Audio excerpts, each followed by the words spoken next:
Angika recording studio Rupauli Purnia Bihar. आप सुन रहे हैं रोशन सक्सेना को। टैटू खेसारी के बनवाई के है गए होई गेला ही मशहूर। कि टैटू खेसारी के बनवाई के है गए होई गेला ही मशहूर। होई गेला ही मशहूर गे समिया होई गेला ही मशहूर। कि टैटू खेसारी के बनवाई के है गए होई गेला ही मशहूर। गोदनमा खेसारिया के गोदवाई के है गए होई गेला ही मशहूर।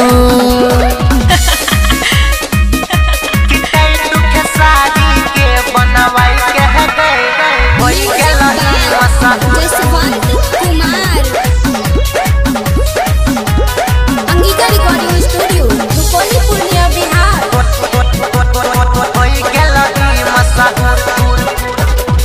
हगे सभे हिरोनिया से रूपवा बेजोर छ। सचे कहै छियो समिया तोहर कोई न जोर छ। हगे जीत लेली दिलिया के बारे में खेसारी के चारों ओर प्रशंसा तोहर होय छौ के पसारी के। किया भई बाला या गला फिल्म में तोरा ले दो जरूर। कि टैटू खेसारी के बनवाई के है गए होई गेला ही मशहूर। होई गेला ही मशहूर गे समिया होई गेला ही मशहूर।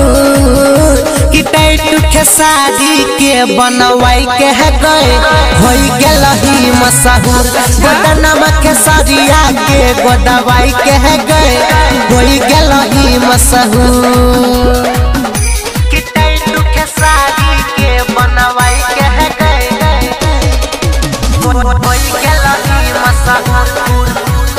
आप सुन रहे हैं रोशन सक्सेना को। Angika recording studio Rupauli Purnia Bihar. आगे बचपन से रही तो खेसरिया के फैन गे।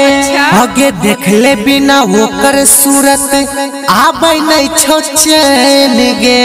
जानते तू खेसारी आबै छले गे नेपाल में मिले ला पहुँच गेलही तू तत्काल में।